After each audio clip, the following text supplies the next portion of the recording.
Sure. Okay, so I got a couple of plans. My idea today is to go over a whole bunch of stuff. When I teach things like this, I tend to try and say, here's the points I'm going to hit on, and then I also give you guys opportunity to ask questions, because I could probably talk for 5 hours, but 4 of those hours you don't care about. You might, but you may not, and you care about hour 1 and you care about hour 5, so I'm going to kind of hit on each one of those little things, and then we'll kind of expand on different things that you guys are actually interested in. So, first and foremost, I'm going to talk about just the basics. Now, I want to be clear. I wrote this up here, right here. I am trying to help you. So I'm not saying this talking down to you. I'm saying this because this requires the right frame of mind. You're going to know a bunch of the stuff I say, and some of it you're not. But if you think that I'm judging you or talking down to you, I don't care how you eat. I don't care what you eat. I don't care if you're fat, if you're ripped, if you're giant and muscular. You got your own goals here. So what I'm trying to provide you is information so that you can pursue whichever direction that you guys want to go in.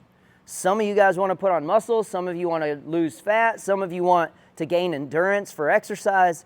Everybody's a little bit different. So just understand, everything I say has the intent of helping you, right? I'm not trying to make you feel bad. And if you feel like, oh, he's talking to me, okay, well, I don't know what you eat, but I am, I guess, talking to you, right? You know what they say when you go to church? If you feel like the preacher's talking to you, he is, and you should probably pay attention. So here's what I want to cover first. First, I'm just going to go over the basics of math. It's really simple when you're talking about weight loss or weight gain. It's just a math equation in general, and then it gets a lot more detailed, which I'll cover. But the basics are, if you want to lose weight, you got to burn more calories than you consume. Pretty simple, right? Like, if you want to run the gas out of your car, you got to drive enough miles to hit empty. If you keep putting gas in before you get to empty, you're never going to run out of gas. That's how people live their lives.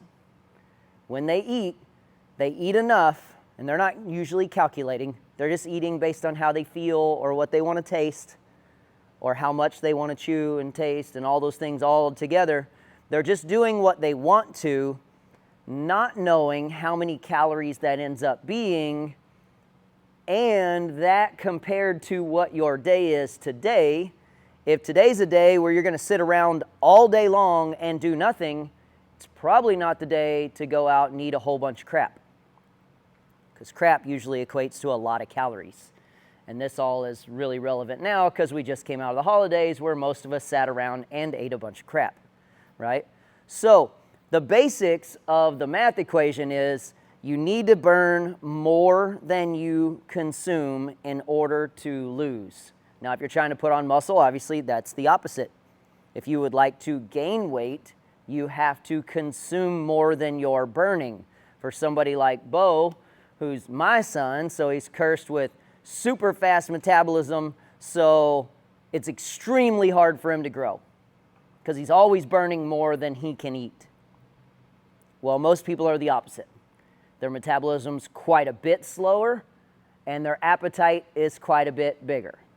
So the basics of understanding is when we're talking about just calories and your macronutrients, which I'll get into later, when you're talking about just calories, there has to be a plus and minus there somewhere, right? If there's not, it's just not going to work. It doesn't matter how good your food is.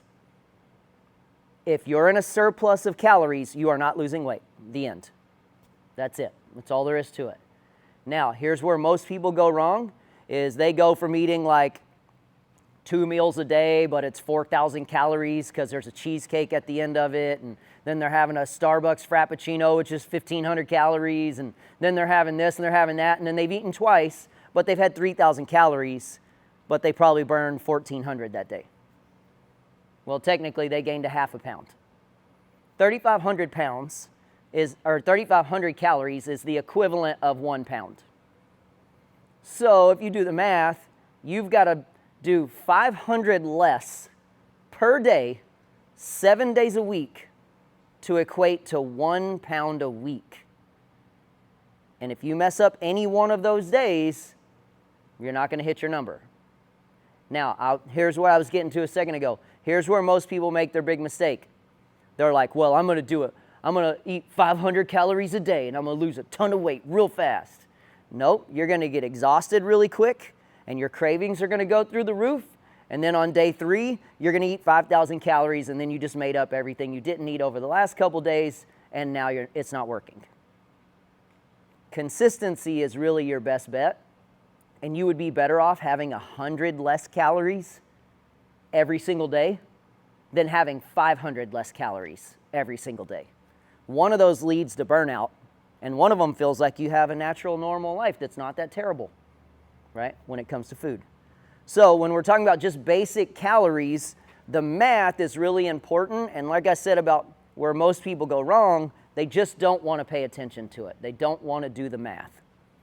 They don't want to say, this is what I ate today, and this is how active I'm going to be. Well, that's that look in the mirror that we all have to do if you want to be consistent. Now, down the road, you can figure out how you eat where you stay pretty close to those numbers, and you can just stay active, and over time, you just stay lean. And then holidays come, and you might soften up a little bit, but you just keep living your normal life, and your activity picks back up after the holidays, and you go back to being pretty lean. Right? If you're gradually gaining weight, then you're in a small surplus of positive consistently. You cannot gain weight if you're not in a surplus. And this is where I want y'all to listen to me and remember this part right here. I'm trying to help you. You are not special in that your body puts on fat without the calories. I hear this all the time when I talk to people about diet. I just keep getting fat and I eat really good. No, you don't. That is not possible. Fat requires calories. And if you're not taking them in, your body can't just make fat out of nothing. So this is where you have to just say, okay, then something I'm consuming does have more calories than I thought, and it's sabotaging me. If you're in a direction that you don't want to be, you are choosing something that is stopping you from getting your results. So that's the basics of what I want to start with. Now I'm going to quickly just define macros, your macronutrients, proteins, carbs, fats.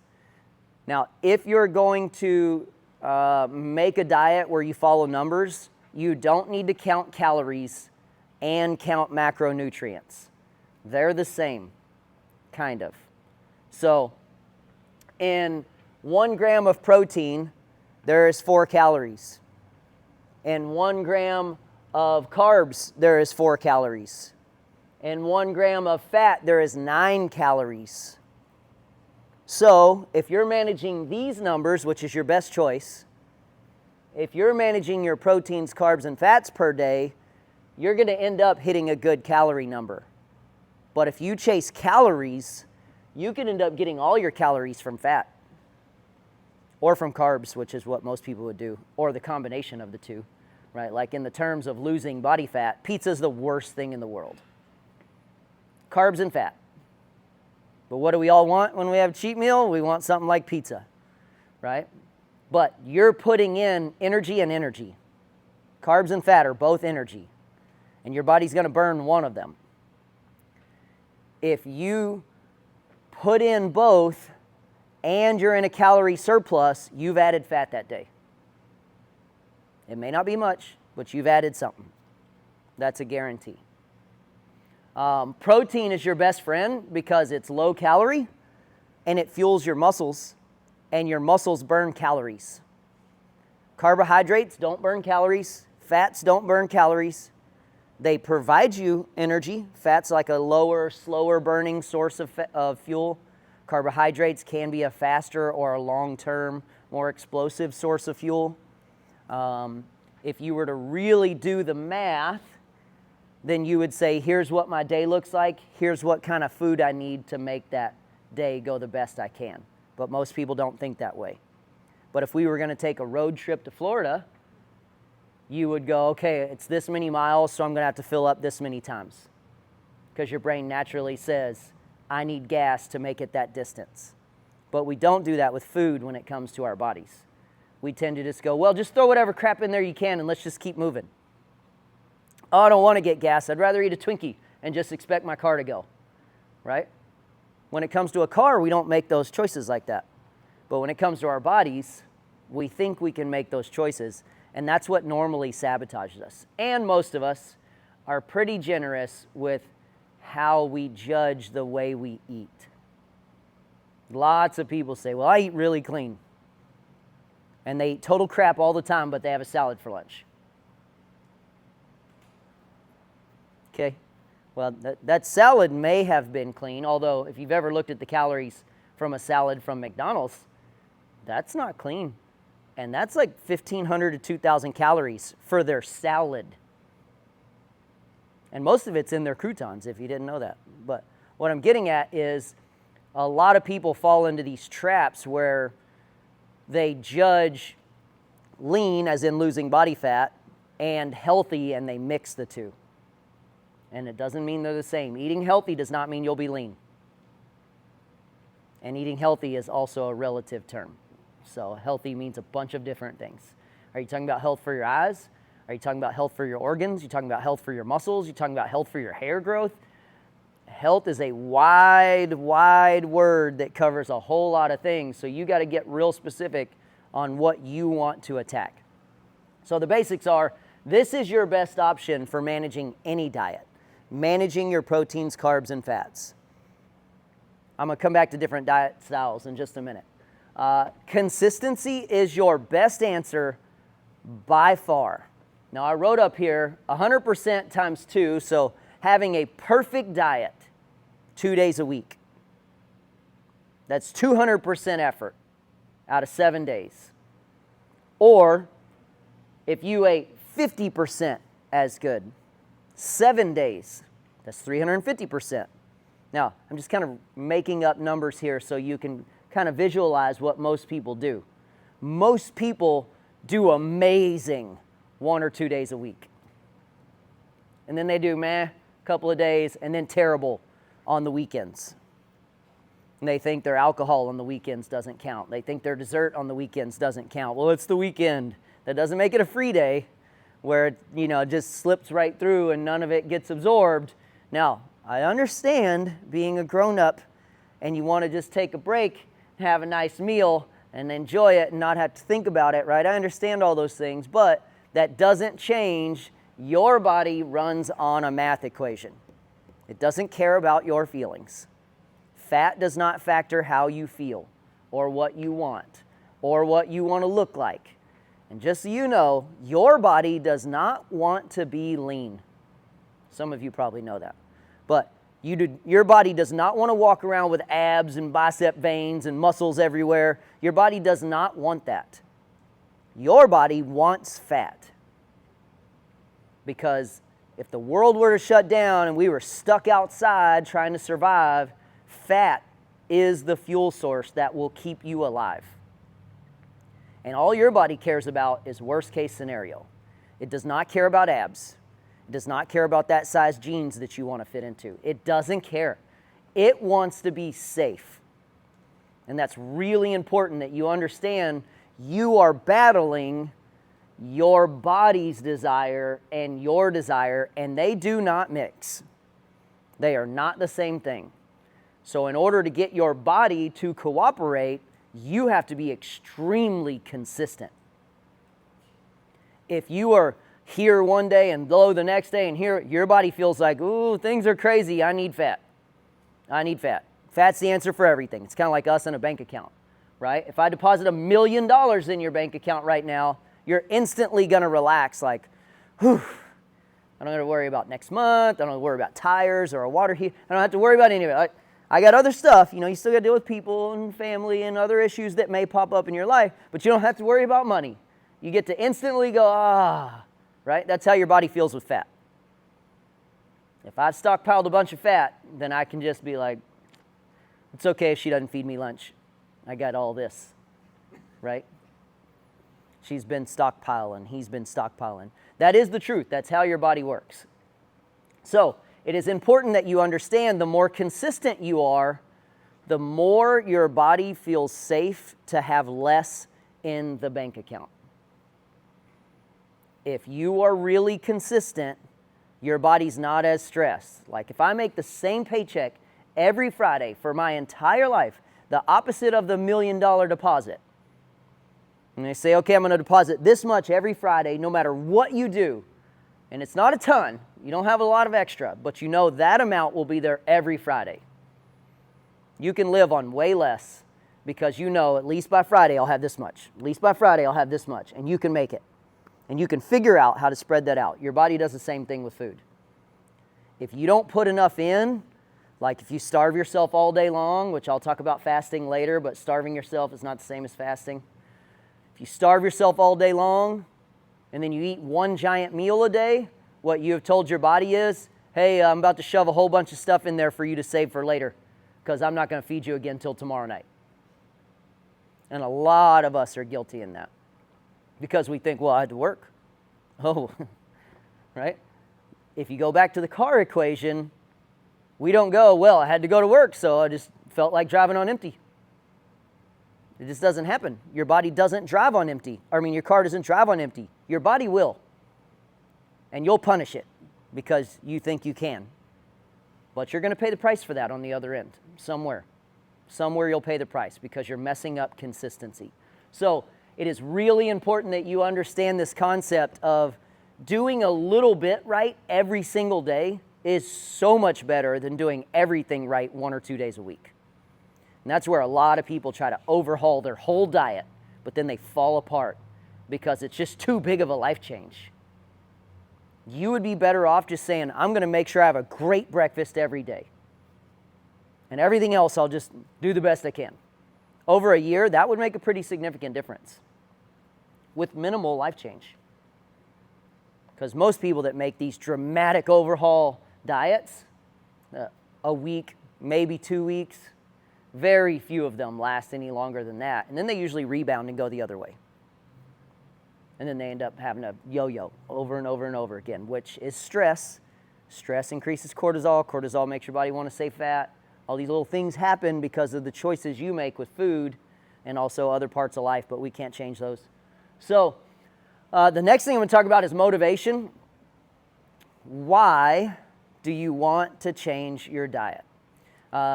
Last week I was at church and the pastor was talking and he used me as an example, and he said, Freddie helps people change their body and he helps people with diet, and he was going to talk about motivation.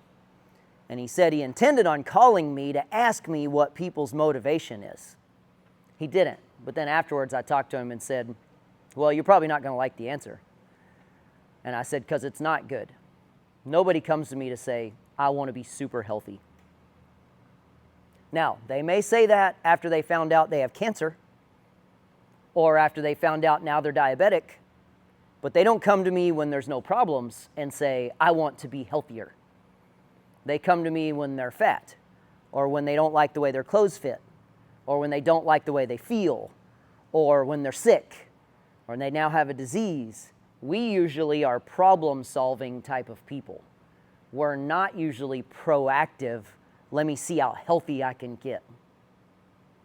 I bring that up because it's important for you to acknowledge where you fit in that group of people, and you need to know why you are going to make better food choices. Because when it's inconvenient, you have to remind yourself why. And if you don't have the why, then you'll just cheat. You'll either skip the meal or you'll eat the junk. Because why not? You don't remember the why. If you don't keep the why in front of you, dangle the carrot that you can chase. If you don't keep that out in front of you, you are going to fail. Because you're going to have hard moments. You're going to be tired. You're going to be grumpy. You're going to not get sleep. Somebody's going to be a jerk to you. Something bad's going to happen to your car or your house, or drama's going to happen, right? Something is going to happen to try and derail you. And if you don't have a big enough why to get back on track, you're just going to wander off. And you'll go back into that same pattern. Most of you guys are old enough to understand you've done this multiple times already. We've all done it. Everybody does it. There's no judgment here. But that why is really important. Then we start talking about mindset. And in our mindset, we need to understand that it is really important that you make a choice to be positive over being negative. Because there's two ways to look at a diet. I can't wait to eat this way so that I can go get this. I can have better endurance. I can have less lactic acid. I can be stronger. I can recover faster. I can have more energy. I can feel better. I can have less allergies. I can lose fat. And you chase those. Those are parts of your whys, right? That's the positive part. You've got to be positively chasing the good stuff that you want. Because if all you think about is the negative you don't want, you put yourself in a negative headspace, and then you feel like you're being punished all the time. Well, I can't have this. All I really want's a brownie, which I do, right? I love a brownie. I'd eat a brownie right now if I could eat it. But my point is that we all have choices that we make quicker when we're thinking negatively, and we have choices that we avoid or make when we're thinking positive. Being positive is a choice. If we all started the exact same diet today, some of you'd be real grumpy, miserable, in prison over it, and you'd hate every second of it, and some of you'd be like, I like this isn't bad.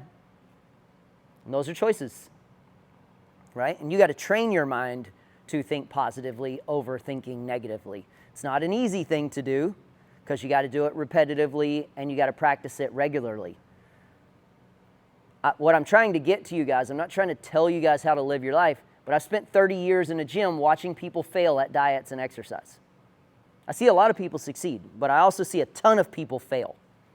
And I'm trying to give you guys a little bit of foresight into why people fail so that you can be ahead of those things instead of you just wake up one day and you're in that failure part. And now you're like, oh crap, what do I do? If you're proactively trying to be positive and remembering your why, write it down somewhere, post-it note it somewhere, make it the screensaver on your phone, whatever. You do whatever you've got to do to take yourself to that place you want to be. But you've got to remind yourself, because I don't know if you guys have noticed it, but the world that we live in is designed to distract you from everything other than this. Right? Like our whole life is designed to be like, look at this. Oh, look at this. Look at this. And you know how many times people will pull up a video or something? They're like, oh, that's 5 minutes. I'm not watching that. 5 minutes? 5 minutes is too much now?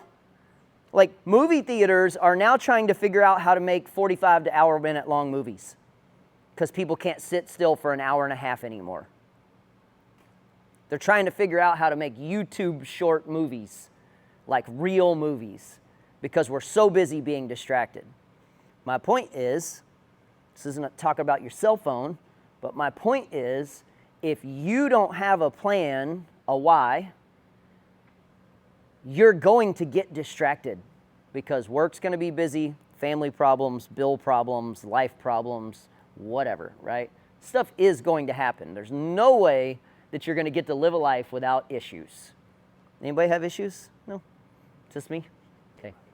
Anyway, so your mindset's real important, and all of this is really just kind of preparing you for us getting into talking about what kind of diets are out there. So I'm going to talk about micro changes, and I'm going to try and build that all the way up to macro changes, and I'm going to talk about what variations of diets are out there that could apply. Your job here is to really take bits and pieces of all this and say, oh, with my lifestyle and my eating habits and my cravings and my this and my goals, and I think this one would work for me.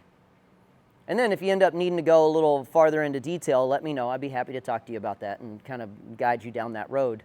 But you've got to make some basic choices from the stuff we've talked about already to be able to get there. So on the micro level, I touched on this earlier. If you were to just have a great breakfast every day, 7 days a week, that has a good amount of protein, bless you, that has a good amount of protein in it, you would be better off than having one perfect day on Monday every day that you start over every week. Because that's what a lot of people do. Monday, I'm starting over. Monday, I'm starting over. Well, it's too bad we can't just have 7 days of Mondays. You guys would be ripped, right? But what I'm saying is, some of us do not handle the big macro, let's change my entire diet. Some people don't handle that very well.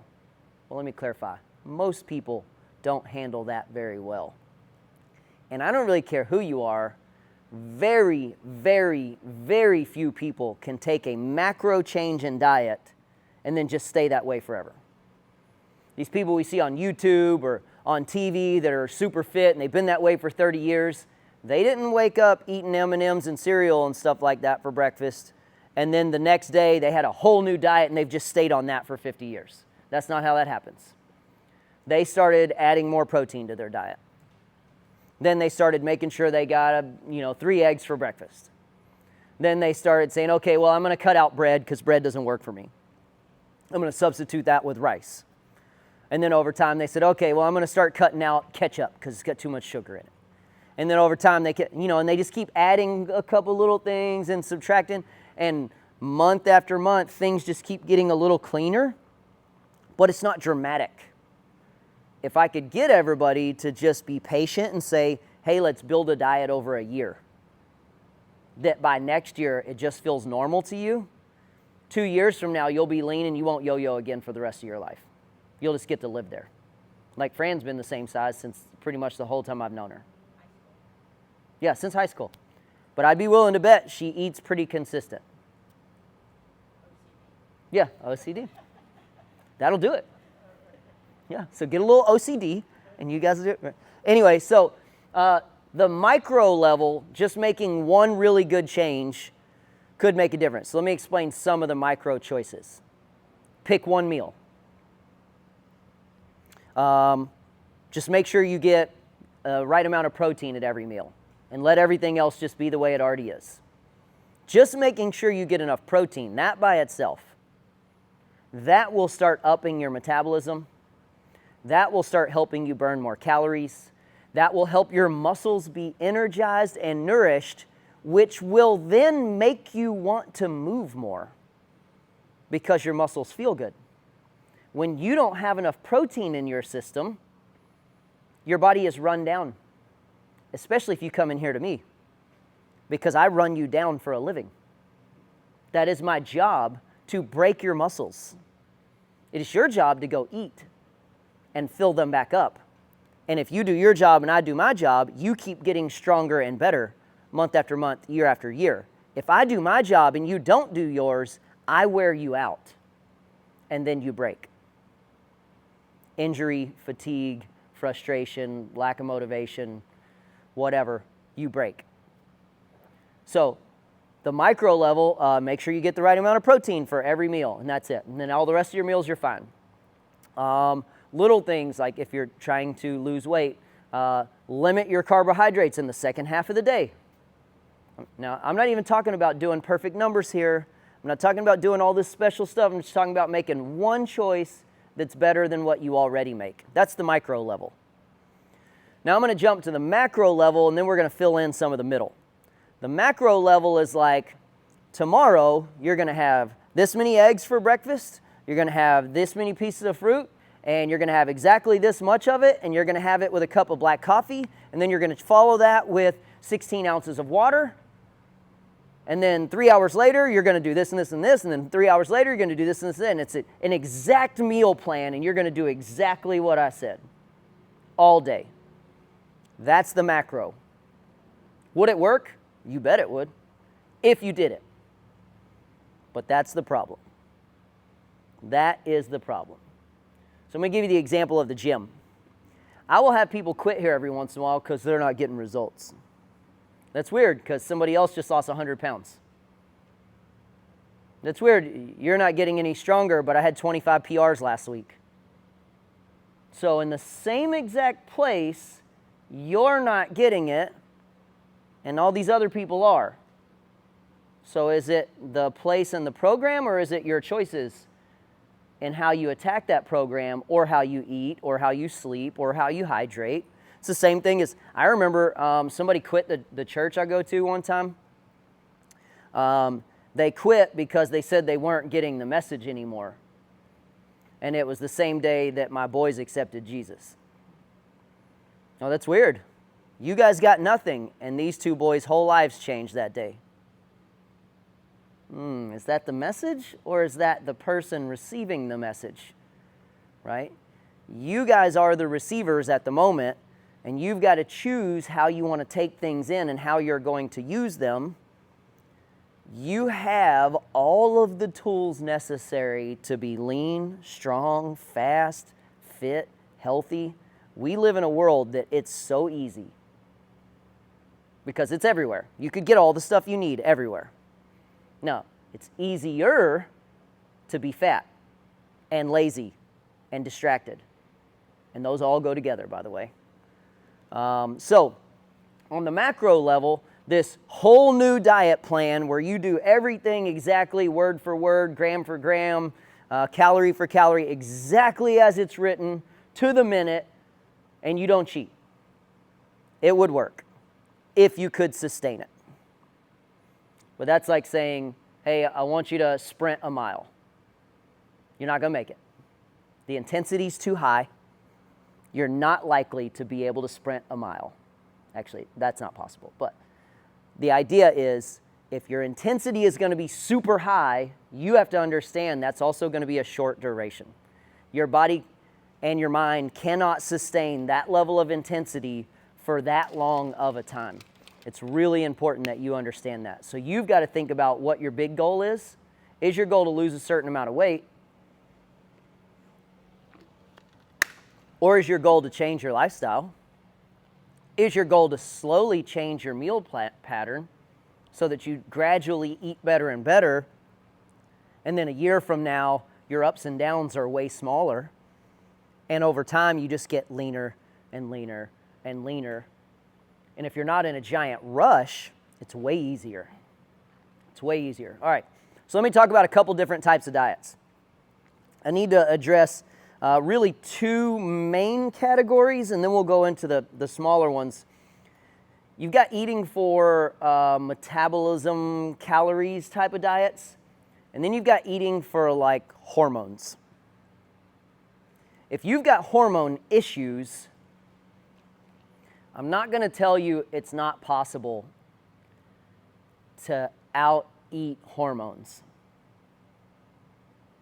What I am going to tell you is that when your hormones go crazy, your eating better be good.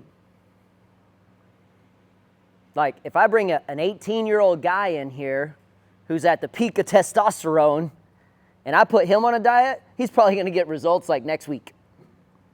Because his testosterone's up here. His hormones are like, right? So, like, actually, Skylar's boyfriend, Carson, came in, he's like 18, 19 years old, starts eating protein consistently for the first time in his life, at the same time that he's also working out for the first time in his life, puts on 50 pounds of muscle in a year. I couldn't do that to many guys with steroids. But he was at the prime, and all he really did was got a little bit of protein with every meal, and he showed up to the gym every day. And he wasn't even lifting heavy. He was doing the lightweight workouts like every day. But what does every guy think you need to do? Well, I need to come in and be the strongest dude in the gym. And I'm going to have 100 grams of protein from this one steak while I'm driving down the road, right? Well, we take things to extreme all the time. But those small, consistent choices are actually the better option. They're just hard because they require patience. So what I'm getting at, the same thing is true when you talk about losing weight. You've got to understand that if you're eating, chasing calories and metabolism, that's completely different than eating in order to change your hormones. Like, if you're having hormone issues, one of the best choices for you would be intermittent fasting, because it helps reduce a lot of inflammation, it helps to regulate a lot of things. Plus, if you're intermittent fasting, you're not putting in a lot of crap. Well, you're not putting in anything during the time that you're fasting. So there's no adverse effects to the foods that we're eating. And then when you do eat, you got to make sure that you get in all your food. And that's where most people make their problems on intermittent fasting. Hormone issues, what do you mean? Menopause? Yep. Cortisol? Yep. Any of it. Any of it. When people's hormones go crazy, yeah, there's a lot of things that show that the foods that we eat magnify hormone problems. And what I'm getting at is, if you're one of those people like, let's say Jeremy, all of a sudden his testosterone level drops to nothing. He's going to start putting on fat. Even if he's eating the same food and he's doing the same workouts, he's going to start putting on fat because his testosterone is low. Now, he goes to the doctor and gets testosterone replacement therapy, and his testosterone comes back up, he's going to start leaning out again. But his diet didn't change, and his exercise didn't change. That's hormones. If your hormones are at an all-time low or they're wiry because you're going through things, right, all the different things you can go through, you need to talk to a doctor about that, because otherwise you will drive yourself up the wall trying to do a diet that's going to fix your hormone problems, and it will not. Now, don't get me wrong. If your hormones are like this and you're eating pizza and cake every day, you're going to put on fat 10 times as fast. But if your hormones are good, you do that slower, right? So what I'm getting at is you got to understand that if your hormones are all over the place, you need to get that worked out. Because if you don't, that diet effectiveness is going to be minimized dramatically. Now, what I'm saying is, if you were to do intermittent fasting, it helps to regulate some of that hormone stuff. It's not going to fix it. It's not going to bring Jeremy's testosterone back up. But it is going to help with other things, right? And it helps to reduce some of those effects. Now, if you are one of those people that already only eats once a day, then intermittent fasting is not going to help you. You're already kind of doing it. You're just doing it wrong. So here's what people do when they just eat one meal a day. They don't eat all day long, although they may snack on something or have a soda or this or that. They put something in that has calories in it, which is now no longer fasting. Don't get me wrong, your body's kind of starving, but you're no longer fasting. And then you go to eat, and you eat one meal's worth of food, so now you've taken in 700-800 calories or something like that, but what you need is like 1,500 to 2,000, give or take. I'm just making these up because each person's a little different, right? Like what Jeremy needs and what Fran needs are totally different calories. Jeremy's double Fran's weight. So what they need is totally different. But in this scenario, let's say you need 1,500 to 2,000, but you're only eating 800 because you're just eating once a day, your muscles are going to deplete because you cannot get enough nutrients in one sitting. And now you are going to fatigue, and before you know it, you're going to start having all kinds of problems. You're probably going to have thinning hair, your skin's going to start to suck, your energy's going to be terrible, your mood's going to start being bad, you're going to start having all kinds of issues because you're starving. Even if you sit down and hammer a whole pizza for dinner, you're still starving, right? So, you've got to eat in a way that allows you to manage whatever current thing you're going through. So, let's say that you're not having hormone issues, but you've got all kinds of joint pain. I'm going to stay on the intermittent fasting thing for a second. Intermittent fasting is phenomenal for reducing pain and inflammation. It's really great for that. Really great. Do you have to do it every single day? No. It's called intermittent, which can be defined on today, like you fast for this many hours, 16 hours, then you eat during an 8-hour window. It could be you do that 2 days a week. Could be you do that 5 days a week, right?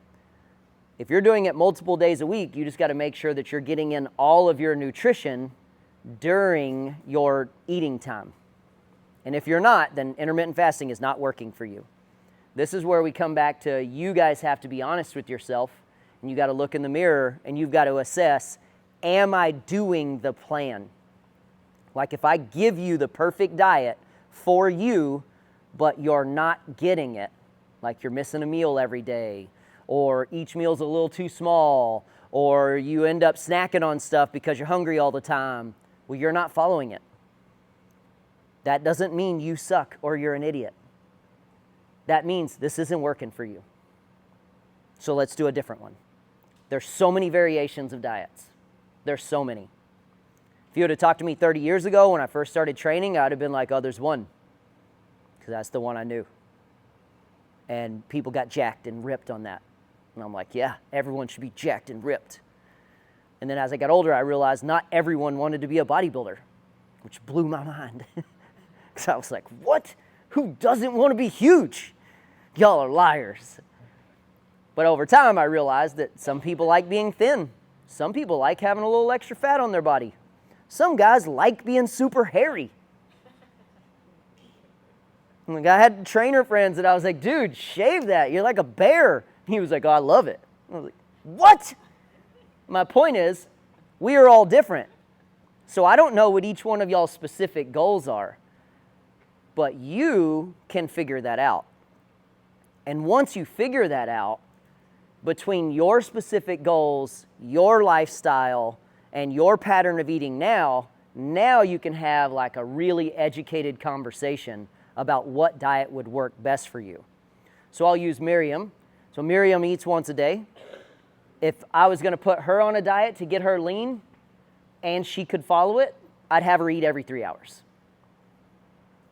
Now they'd be tiny little meals. I would take her whole day's worth of nutrition and divide it up over 6 meals every 3 hours. They'd be really small. She could probably eat them in 5 minutes. But that would start getting her metabolism up. Because if you eat once a day, you have slowed your metabolism down dramatically, which is the downside of intermittent fasting. Yes, ma'am. Beautiful lady in the back. Okay, let's say, This is my wife. we have these conversations a lot. Let's take Miriam. Yeah.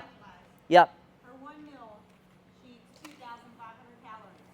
Mathematically, she should lose weight, right? No. Because 1 pound is what? 35, right? So even if you No. You gotta factor what she burns that day. If she only burns 1,500 calories a day and she ate 2,500 today, she's 1,000 surplus. She has 1,000 extra calories. There is no way I would eat 2,500 calories a No, night. so you could figure out how to eat 2,500 calories if you did it with a cheesecake. Okay, so if she ate, Yeah. she ate once a day, and she ate 1,000 calories at one meal, and she burned more than that, mathematically, she would automatically lose weight, or would her body save it because It- she eats once a day? If she did that consistently day after day, yes, but she would continue to lose muscle as well because you can't feed the muscle. She would be fatigued and her metabolism would continue to slow down day after day after day after day. So that's why I said in Miriam's example, if she's been eating once a day for a long period of time, she has slowed her metabolism down way, way down. Especially now with my age, because I've done it this way for all my adult life. I'm used to it. This is who I am. Yep, And I kept the same weight for the longest time of my life. yep, And when I came and started working out here the last 2 years, because of the weight, I had muscle because I've never done that before. right, But now with my hormones, I felt like all that went to crap. yep. Like I'm gaining weight. I don't have That muscle. was the Josh example. When your hormones went haywire, So now I'm your gaining body started changing with the same lifestyle. same lifestyle, and I'm completely different. Completely different. Any of you ladies who've been through menopause, premenopause, postmenopause, you know exactly what we're talking about here. It is, it's really unfortunate. Yeah, frustrating, unfortunate. I live with a beautiful woman who is dealing with it, and she talks about it all the time, and she spent her whole life in the gym, and she's done bodybuilding shows and fitness competitions, and she knows how to get as lean as she could possibly get. But when her hormones are haywire, those things don't work. I literally starved myself for 2 weeks, worked out every single day, and gained 2 pounds. Mathematically, it doesn't add up. So here's how, let me explain mathematically how that does add up. Here's what happens mathematically.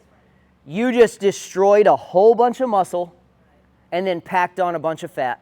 And lowered her metabolism. Yep. Muscle go. Yeah, your metabolism just kept getting slower and slower. I will tell y'all, I'm not trying to turn you into the Hulk. We're not trying to be Ronnie Coleman here. But muscle is your best friend. It's not because I own a gym. I own a gym because I understand how the body works. I'm not telling you to gain muscle because I own a gym. You getting muscular doesn't benefit me or my business in any way. What I'm trying to tell you is, you feeding your muscle is your engine. And if you're not feeding your muscle, you are burning less calories. And if you are not feeding your muscles will deplete. And then any excess calories you have, which are more now, because you burn less, let me just give you some quick numbers. I'm going to make something up, just to try and make it make sense. Let's say I weigh 100 pounds of lean muscle, and I burn 1,500 calories a day. If I now lose 20 pounds of muscle, I'm now going to go down to like 1,200 calories a day. But if I keep eating the same things, I'm now in a 300 calorie surplus every day. So a couple weeks down the road, I've added a pound of fat. Not to mention, I'm weaker because I lost muscle. So what I'm getting at is there's a whole bunch of ways to look at this, twist it, and figure out what works for you. But you've got to be able to step back and say, this is where I'm at in this phase of life. And I can tell you, I love this woman more than anybody I've ever known in my life. And I specialize in the body. And I'm watching life put her through it, and I can't stop it. There's no amount of knowledge I have that can stop it. Now, if she ate perfectly, would it be less damaging? Yes. Would she get leaner? I don't know. I don't know. There's no answer to that. Like, I can't explain that because everybody's different. Everybody's different. And then, of course, if you get on Google and you read about menopause, it's like, hey, this could last 10 years and it's impossible to lose weight while you're on it. Good luck, ladies. Try not to get divorced. Right? I mean, it's literally crazy. But that, yeah, and medicine can do that to you too. There's a lot of people that get on medicine and all of a sudden they put on 20 pounds of water weight. So, sometimes fat, sometimes water, which is instant. Which, just to be clear, if you guys wake up tomorrow and you're 5 pounds heavier, that's not fat. That's not possible. Your body can't generate fat that quickly. It cannot do it. Now, it could pack on 20 pounds of water in a day. Literally, I did a bodybuilding show back in 2010, and after it was over, I went to Sonic and had a double cheeseburger, french fries, a large Route 44 Dr. Pepper. Then I ordered a pizza, and I went back to my hotel room and ate a large pizza and a 2-liter of root beer, all in one sitting. And the next day, I was 21 pounds heavier. Now, I was depleted for the show. I was water depleted, carb depleted, calorie depleted, fat depleted. So my body was like, give me anything, right? It was like basically a giant sponge. And then I shoved in, I don't know how many calories that is, a lot. Sodium. Yeah, and sodium. And I was also drinking gallons. So I kept it all. I actually looked the best I'd ever looked in my life that next day. A couple days later, that was different, right? My body stabilized back down. But what I'm getting at is I didn't gain 21 pounds of fat, even though all I ate was crap. So to give yourself a break, I train ladies for 30 years, and I watch y'all's emotional roller coasters where y'all like, I'm doing this diet, and I'm up 3 pounds today. Okay, let's just calm it down, right? It's not a real 3 pounds today. Now, if that's there next week, that's a little more of a real 3 pounds. So, Yep. if you've messed up your metabolism, Yep. and you know that you've done the starvation Yep. kind of thing, how do you fix the metabolism? The best way to fix it is meals. Every time you eat, you're boosting your metabolism. So that's why I would recommend the eating small meals 3 to 5, 6 times a day, right? That's a good way because every time you eat, your metabolism speeds up. And then you go exercise, your metabolism speeds up. So you do those little things to get your metabolism back up, and then you can start affecting how many meals you do per day. Like You could do a really healthy diet with 7 meals a day. You could do a super healthy diet with 5 meals a day. You could do a really healthy diet with 3 meals a day. But those 3 meals are going to be pretty big because you got to squeeze in all of your macronutrients in those 3 meals. And this is really where the modern American person makes the biggest mistakes. They don't eat enough, and then they eat too much of bad stuff that we crave, not that we need, but that we crave or that is just quick. Does that make sense? I mean, that's most of us. I think we all understand. We all do that, right? Okay, so intermittent fasting is one option. Eating multiple meals a day is an option. Varying the meal times and frequencies that you eat is a good way to do it. In all of them, you still need this. The proteins, carbs, and fats that you have still need to be there in all of them. Now, you could do a diet that's keto, right? That has a lot of value to it for a time. You could do a diet that's low carb. You could do a diet that's carb cycling. You could do a diet that's high carb. You better be pretty active if you're going to do high carb, right? So if you're chasing performance, what I'm going to tell you is totally different than somebody who sits in an office all day, refuses to work out, but still wants to lose weight. I've helped a ton of people lose weight without working out. But that takes, this is your lifestyle, so this is the way you eat right now, so we need to pick a choice of eating that is different than what you're doing so that it is a shock and your body has to adjust. That adjustment is really what diet is. It's getting your body to adjust. And that takes you sitting down and thinking about what it is that you need to do based on what you're already doing. So when somebody comes to me for diet and says, hey, I want to do a little bit of work on diet, I'd like to do this, this, that, and I say, okay, write down what you eat for the next 5 days. I want to know everything that passes your lips, and when you eat or drink it, everything. Even when you walk by your associate's desk and you just snag one M&M, I want to know. And here's why I want to know. When I sit down and look at it, I don't look at it and go, wow, Miriam's a loser. I look at that and go, every time she's hungry, she chooses bread. And then I go, it takes her until 5 o'clock in the evening to be hungry. And that's good information to know. So if I can feed her a snack at 3 o'clock, maybe she won't be so hungry at 5 o'clock that she goes ahead and raids the cabinet and eats the bread. So seeing what you do isn't like you admitting to how you live, because all of us eat garbage and make bad choices from time to time. All of us. All, right? Otherwise, we wouldn't even be here. This business wouldn't even exist. And y'all definitely wouldn't be sitting here on a Saturday morning listening to somebody talk about food, right? But we all do it. If your diet is really consistent, like the 7 days, pretty consistent all the time, or if you wanted to do what I would say is the healthiest thing ever, control your breakfast, lunch, and dinner. Make sure your macros are good there. And then if you have a dessert here and there, it's not going to be a big deal. It's when we do I don't eat all day, and then I eat a ton of crap, that's a big deal. Or when I eat crap at every meal, that's a big deal. Or I'm pounding energy drinks, or I'm having a coffee. I used to train a guy. I put on a diet. It was meant to be a 1-week variation. And the next week I was going to modify the diet.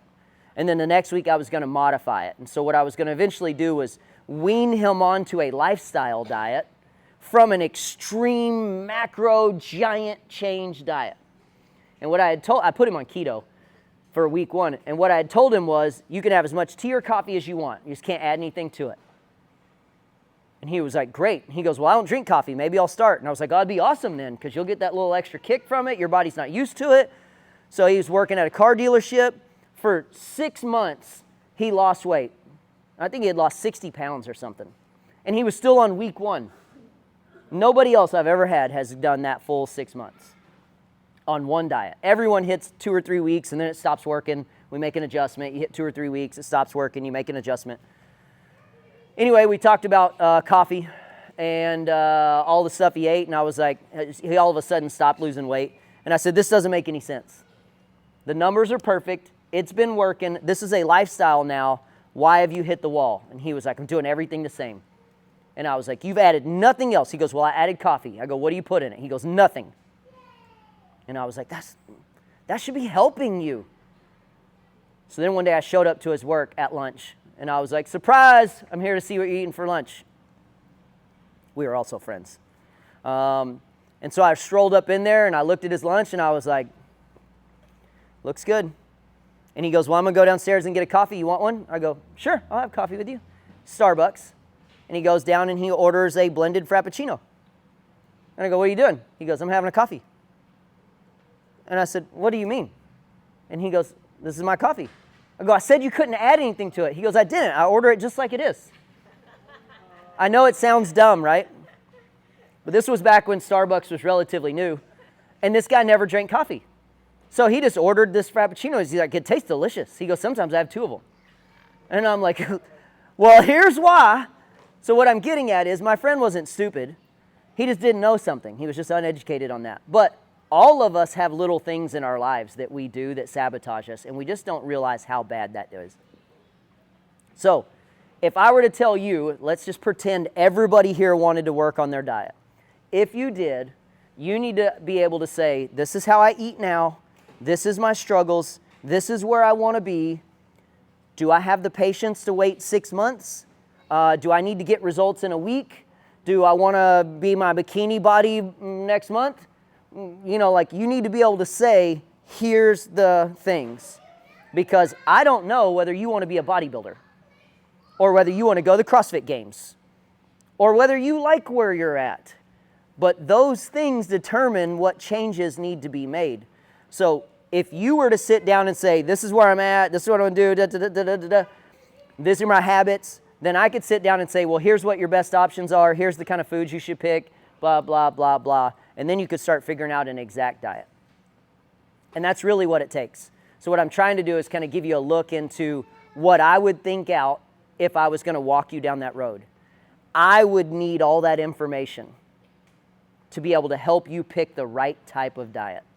And then if you want to do that, I'll be happy to give it to you, right? Let's do any quick questions and we'll wrap it up. And then these guys are going to work out. Anybody got any questions on anything? How do you find your macros? Okay, so there's a couple different ways to figure out what your base metabolic rate is. Your resting calorie burning, right? Most of the time you got to go somewhere and you got to take a test. You can go in and have you can have all kinds of tests, especially those places that test body fat. They normally do resting metabolic rate. They can do VO2 max. You can go in and get one of those tests done super quick. And then they'll say, okay, based on what we just checked, you burn 1,700 calories a day. Like the last time I did one was probably 15 years ago, but mine was 3,600 calories at rest. That means if I sit on the couch all day, I burn 3,600 calories. Well, no wonder I'm not jacked. That means I got to eat 4,000 to 5,000 calories every single day in order to grow. And that was my goal. So no wonder I wasn't growing.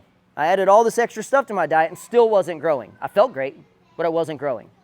Now, I'm 47, so I probably don't burn that same amount of calories now.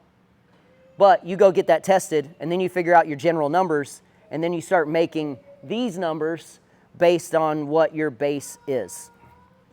And that's really where you'd have to go from now to figure out that exact. Now, if people don't do that, I give them a general of like that 1,500 to 2,000 calories, and then I divide that up by how much protein I think they need based on their lean muscular body skeletal system, right, the whole thing. And then week by week, I tweak it until we get closer and closer, right? Like I say, I took 2 women who are 140 pounds apiece. One of them might have 90 pounds of lean muscle, and the other one might have 125.